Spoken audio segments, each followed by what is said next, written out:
Coming up in the next 30 minutes of Business Live, patrons troop into the Accra International Conference Center as JoyNews' EcoBank Habitat Fair takes up with massive discounts on everything housing. We are live at the events grounds. Also, as we celebrate Farmers Day, agric workers propose banks set aside 1% of total loan portfolio to the sector as they put forward several measures to deal with dwindling funds.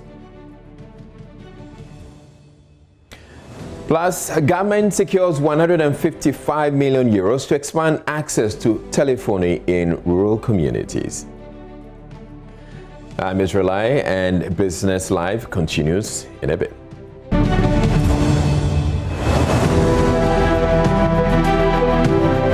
Set aside 1% of the total loan portfolio of commercial banks for the agric sector. That's a proposal coming from the General Agricultural Workers Union. According to the union, this is one of the surest ways to deal with dwindling financing for the sector. General Secretary of the union, Edward Kariwe, put forward this proposal when he appeared on Thursday's PM Express Business Edition, which looked at improving funding for agribusiness. This is my country. We have considered agriculture to be very strategic to the future of this country, to the economic transformation of this country. Any business person, particularly banks, operating here, you must play a certain role. It is not left to the banks to decide whether they should play this role or not. You have to carve it. Do you think the government has to do more in terms of improving funding for the sector? Not only funding, because government cannot also have all the funding. We have to accept that fact. But for instance, government can say, look, for you to operate in this country as a bank, then either 1% of your loan portfolio must go into agriculture. That's what you want. 1%, 2%, 5%. Now, the aggregate of that is so huge.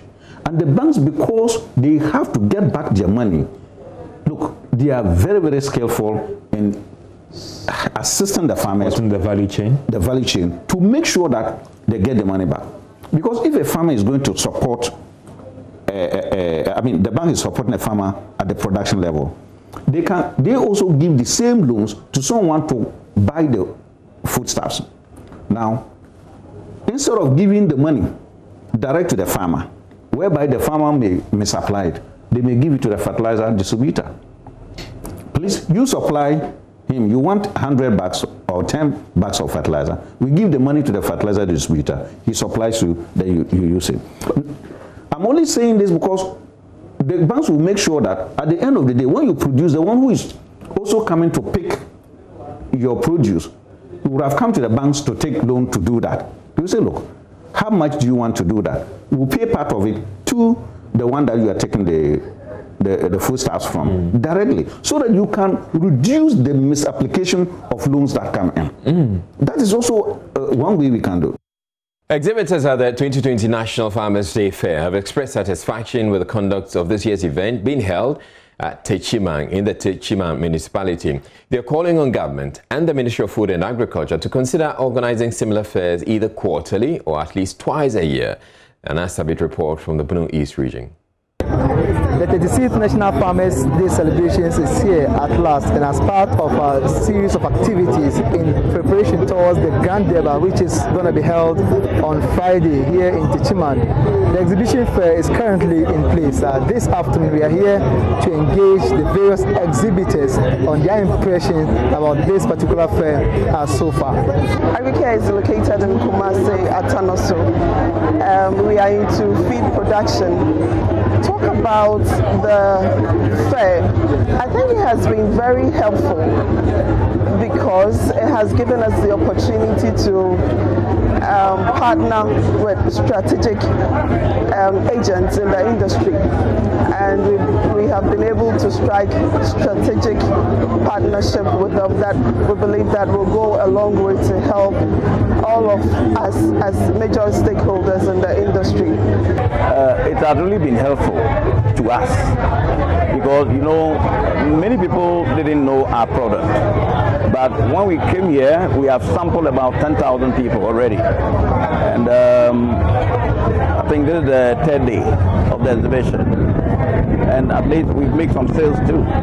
This year, 2020, has not been easy for everybody. And I believe this is a very good opportunity to connect people back together. We still have tomorrow and the day after tomorrow to meet more farmers.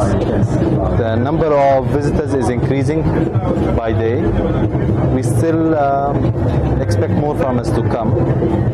So we at Interplast, we are so happy to be part of this event. These exhibitors tells me they are very excited and impressed with the situation on the ground, and for them, government needs to work together with the Ministry of Food and Agriculture to ensure that such exhibition fairs are done either quarterly or twice each year. We suggest that Government says it is developing a circular economy framework with the use of plastics. This will tackle how plastics are designed, manufactured, consumed, disposed of and recycled due to the negative impact on the environment. Sector Minister Professor Kwamna Frimpong made this known when he visited Nelplast Eco Ghana at Kubekrom in the Kpong Katamanso municipality. There's more in this report by correspondent Kwame Yanka. Plastic waste pollution has been one of the nightmares of successive governments. However, in the last few years, some young Ghanaians are changing the narrative, the use of plastic waste as raw materials. From production of building materials to fuel, they hope to help rid society of plastic menace. Ministry of Environment, Science, Technology and Innovation, as part of its mandate, is helping build capacity and streamline ideas of these minds. The ministry, over the past 3 years, has helped fine-tune ideas of Nelson Boateng, who is creating blocks, among other things, from plastic waste. Professor Frimpong Boateng was impressed with the brick house Nelson has built from plastic waste and sand. If we look at all the raw material that go into production of these blocks and pavement stones, it's staggering. You can see raw material from big companies like Nestle, the Milo and the milk, plastics, which cannot be recycled. But they come here to be converted into pavement stones. And one thing that surprised even me is the weight, So we ask ourselves, where do the waste end? And this is where they are. They're also going to be used in making pavement stones for the company that produces the waste in Ghana. I mean, as I said, when you see all these raw materials, then you begin to appreciate the admiration of the president that we need to work hard to make Ghana a very clean country. Professor Frimpong Boateng believes such innovations can be adopted at the national level to develop the country. And as he said, we don't want cheap products. We don't want bad things for our schools and so on. And this system is in development. The interlocking bricks are solid, and he just told us that it's going to develop roofing material also from plastic, and also the ceiling buttons also from plastic. And when things are done, and then we can talk to the Minister for Works and Housing, there will be a demonstration house, and the experts will come and have a look at these things. When they are happy, then we can adopt the method into the construction of government or public property. We can't force the private sector to own it, but we can improve it so that we can use it. We have others who are also using the same plastic to produce diesel and petrol. We have others who are doing chairs and tables with this thing. So a lot of innovators. Meanwhile, Chief Executive Officer of Nelplast Eco Ghana, Nelson Boateng, says innovations from plastic waste are time-tested. Plastic waste has been a big challenge to us in the city mostly. So why I came up with this idea to use the plastic waste that we have in the city to solve the problems that we have in the villages, that schools under trees, and those that cannot afford houses that is costing about $20,000, $50,000. This house is very cheap and any ordinary person can afford it. Even by picking plastic to us, we can negotiate with the person to get one of these. There is a little component of cement. As when we get to the pillar side, we need the cement to hold the pillars together. But apart from the pillars and the beams, everything you see here is just plastic interlocking, no cement. So these bricks has been tested in Ghana Area Authority and Ghana Standard Board for the compression strength, and we are even above the normal concrete bricks that we have. This building can withstand over 100 years without doing any maintenance, unlike the concrete ones. The ministry will be instituting an award scheme to honor names behind such innovations. Kwame Yankesh reports for Joy Business. The government has secured 155 million euros from the China Exim Bank to expand access to telephony in rural communities. President Akufo-Addo is positive bridging the ICT access gap will enhance trade and commerce in such communities. He was speaking at the launch of the rural telephony project at New Edubiase. Prince Apia has more.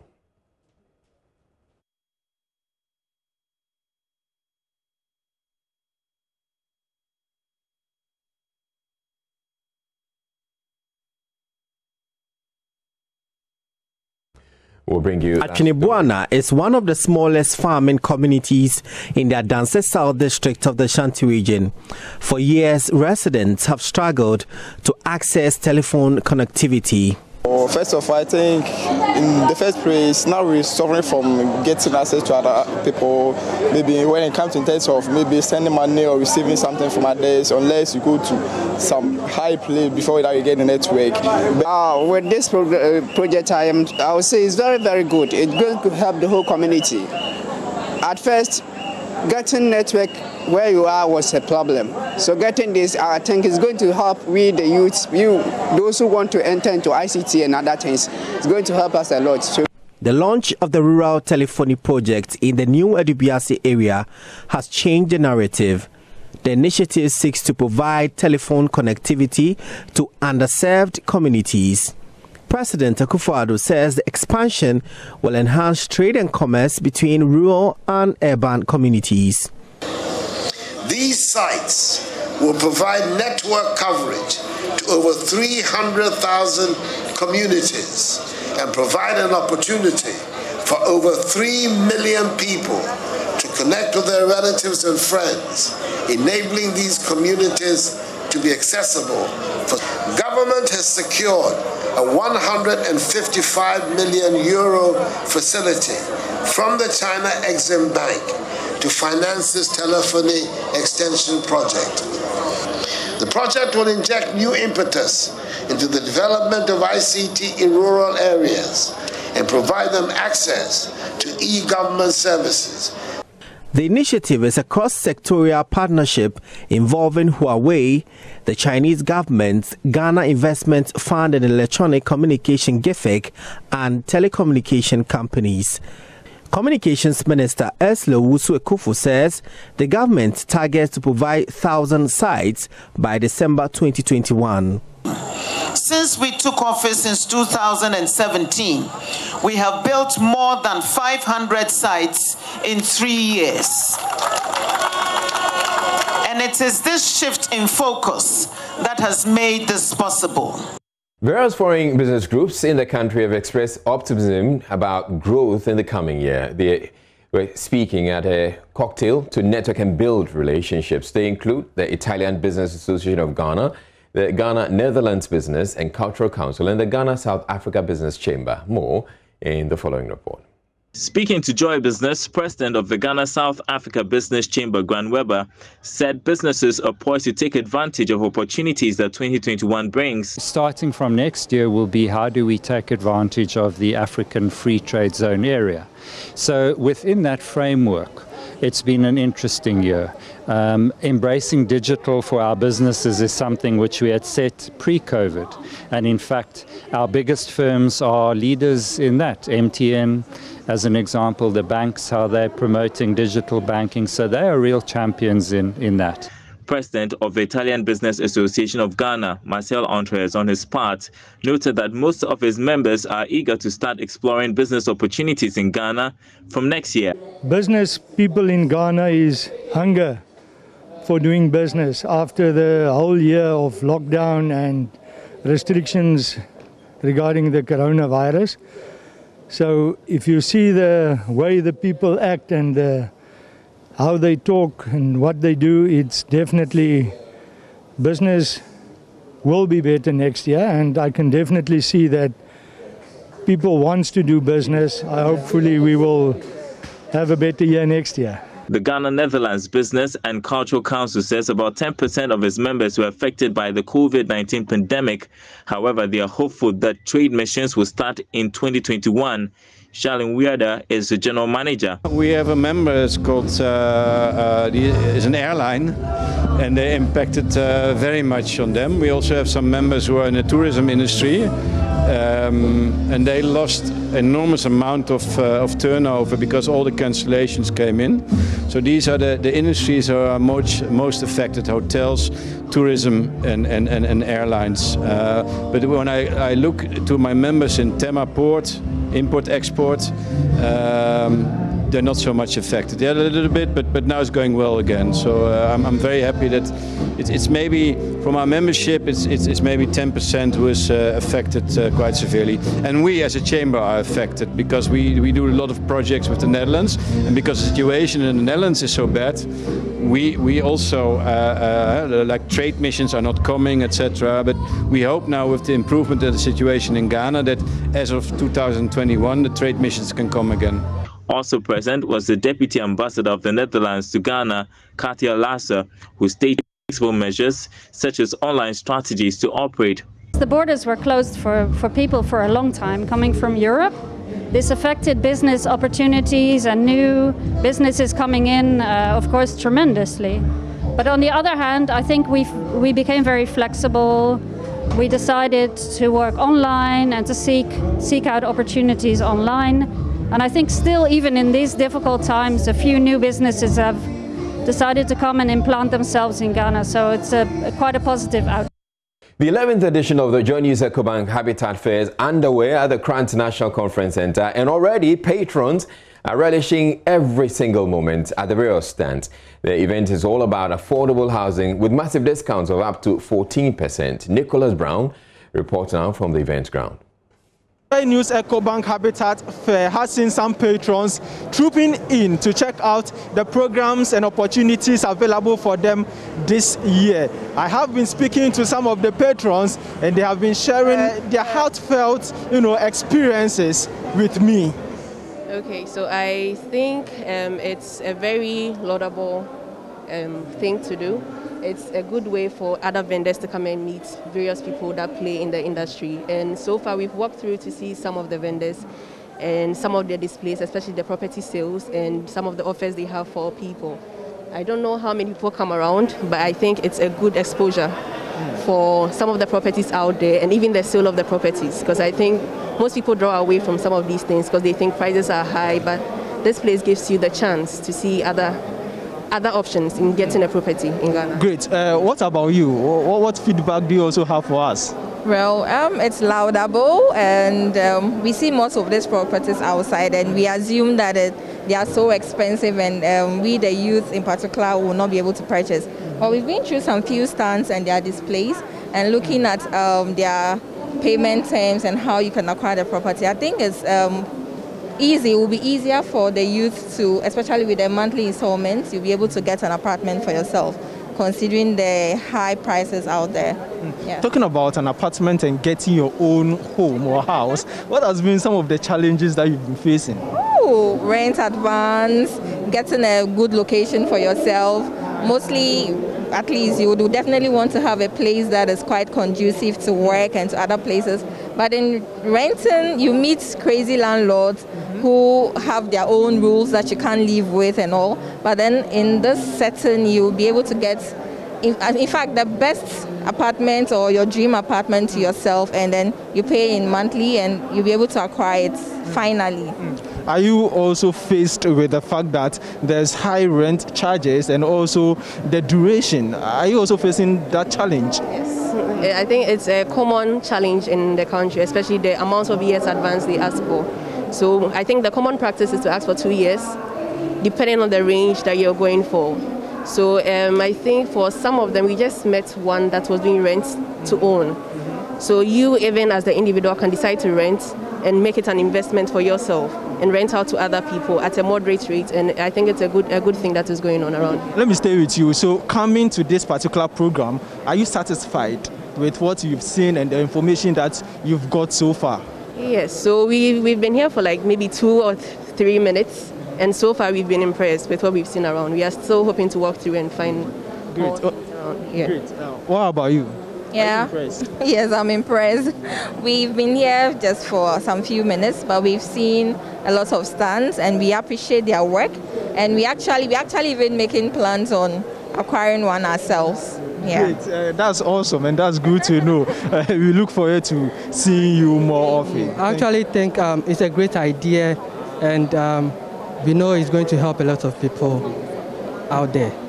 Great. So with regard to housing, I believe that you rent. Yes, I rent. So what is some of the challenges that you've been facing that has led you to come here to look for to get an affordable housing for yourself? Actually, you always have to gather huge sums of money, let's say at the end of every year, to give to your landlords just to have a place to sleep. And it's something which is very hectic. And I believe most people too are also going through those things. Great. So coming here to this particular program, I believe that you are satisfied with what you are looking for. Oh, I can say I'm satisfied. I've been able to figure out certain things that will help me to also own a house for myself.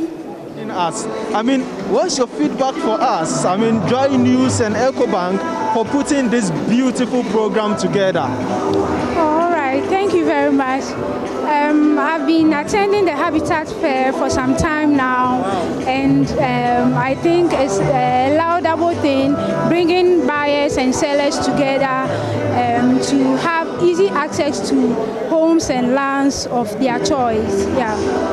Great. Now, talk to me about the issues with regard to renting and acquiring your own homes. What are some of the challenges that personally you face? Okay, the hassle out there is sometimes the difficulty involved and the expense. Sometimes you don't even get what you want.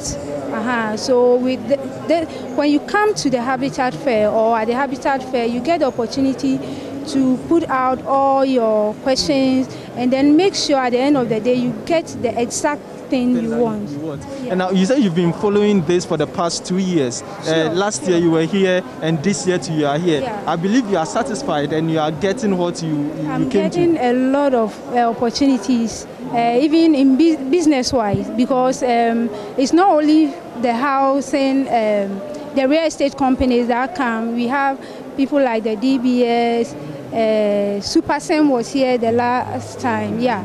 So I contacted them, and I think I was able to get a business opportunity right here. Wow, that's a great one for you there. Now, what will you tell viewers out there about this particular fair? If they are out there and they've not been here yet, what can you tell them to ask them to come and also get the opportunities that you are getting? Okay, what I would say is they should look no further. Habitat Fair is the best place for them. Come and meet the real owners of the houses, of the lands. Come and ask any question at all, and then you'll be sorted out. Now, I believe you rent, or you are trying to, you are trying to get a home for yourself. I mean, what are some of the challenges that you are going through in getting an affordable home? Well, I think it's basically the cost. I mean, money is hard to come by these days, so it's the cost of the homes. Yeah. The cost of the homes for you. Yeah. All right. So. Okay. I think there should be more of those who are selling the lands. All right, so that'll be all for Business Live for this evening. And remember, the JoyNews or EcoBank JoyNews Habitat Fair is going to go on until Sunday, so you do make time to go over. Now, up next, we're bringing you a special edition of Ghana Connect, and it's going to be looking at how the parties will employ the people. So this conversation starts right after the show with Daniel Dazi. Do stay tuned in.